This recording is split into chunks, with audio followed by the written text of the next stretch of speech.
MUDA site ಹಂಚಿಕೆ ಕೇಸ್ನಲ್ಲಿ CM ಸಿದ್ದರಾಮಯ್ಯಗೆ ಇವತ್ತು ಟೆನ್ಷನ್. ಯಾಕಂದ್ರೆ ಧಾರವಾಡದ ಹೈಕೋರ್ಟ್ನಲ್ಲಿ ವಿಚಾರಣೆ ಸದ್ಯಕ್ಕೆ ಆಗ್ತಾ ಇದೆ.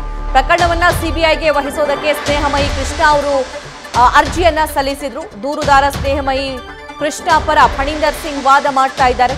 ಕೋರ್ಟ್ಗೆ ವರದಿ ಸಲ್ಲಿಸಿರುವ ಲೋಕಾಯುಕ್ತ ಎಸ್ಪಿ. ಇನ್ನು ಮೈಸೂರು ಲೋಕಾಯುಕ್ತ ಎಸ್ಪಿ ಉದೇಶ್ರಿಂದಲೂ ಕೂಡ ವರದಿ ಸಲ್ಲಿಕೆಯಾಗಿದೆ. ಟೋಟಲ್ 2 ವರದಿಯನ್ನ ಇವತ್ತು ಹೈಕೋರ್ಟ್ನಲ್ಲಿ ಸಬ್ಮಿಟ್ ಮಾಡಿದ್ದಾರೆ. ಅದರ ಜೊತೆಗೆ ಫಣೀಂದರ್ ಹಿರಿಯ ವಕೀಲರು ದೂರುದಾರ ಸ್ನೇಹಮಯಿ ಕೃಷ್ಣ ಅವರ ಪರವಾಗಿ ಸದ್ಯಕ್ಕೆ ಧಾರವಾಡ ಹೈಕೋರ್ಟ್ನಲ್ಲಿ ವಾದ ಮಂಡಿಸ್ತಾ ಇದ್ದಾರೆ ಅನ್ನೋ ಮಾಹಿತಿ ಲಭ್ಯವಾಗ್ತಾ ಇದೆ. ಲೋಕಾಯುಕ್ತದಿಂದ ಒಂದಲ್ಲ 2 ವರದಿ ಇವತ್ತು ಸಲ್ಲಿಕೆಯಾಗಿದೆ.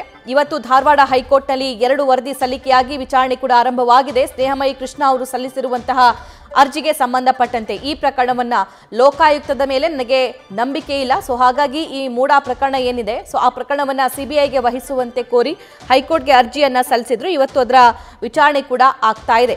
ಇನ್ನು ಲೋಕಾಯುಕ್ತ ಎಡಿಜಿಪಿ ಅವರಿಂದ ಮೂಡಾ ವರದಿ ಸಲ್ಲಿಕೆಯಾಗಿದೆ. ಶನಿವಾರ ನ್ಯಾಯಾಧೀಶರ ಅನುಪಸ್ಥಿತಿ ಇತ್ತು, ಹಾಗಾಗಿ ಇವತ್ತು ಅರ್ಜಿ ಸಲ್ಲಿಕೆಯಾಗಿದೆ. ಮೊದಲ ವರದಿಯಲ್ಲಿ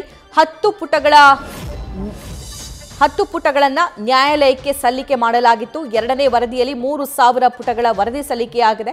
ಲೋಕಾಯುಕ್ತ ಎಸ್ಪಿ ಉದೇಶ್ರಿಂದ ಎಡಿಜಿಪಿಗೆ ಈ ವರದಿಯನ್ನು ಸಲ್ಲಿಸಲಾಗಿದೆ. ಸುಮಾರು 25ಕ್ಕೂ ಹೆಚ್ಚು ಮಂದಿಯ ಹೇಳಿಕೆಗಳು ಈ ವರದಿಯಲ್ಲಿ ಉಲ್ಲೇಖ ಆಗಿವೆ.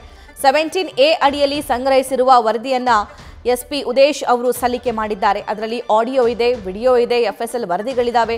ಸ್ಥಳ ಮಹಜರು ನಡೆಸಿರುವಂತಹ ಸ್ಥಳದಲ್ಲಿ ಏನೆಲ್ಲ ಡಾಕ್ಯುಮೆಂಟ್ಸ್ ಲಭ್ಯವಾಗಿರಬಹುದು ಅಥವಾ ಏನೆಲ್ಲ ಮಾಹಿತಿ ಲಭ್ಯವಾಗಿದೆ ಇದೆಲ್ಲವನ್ನ ಕೋರ್ಟ್ಗೆ ಸಬ್ಮಿಟ್ ಮಾಡಿದ್ದಾರೆ.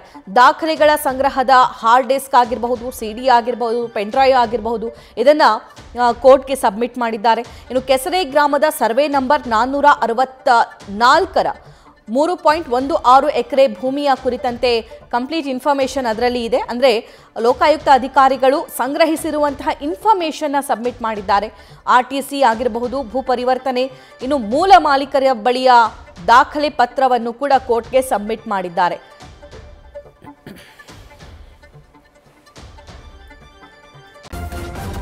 ನ್ಯೂಸ್ ಫಸ್ಟ್ ನಿರ್ಭೀತಿಯಿಂದ ನಿಮ್ಮ ಪರವಾಗಿ.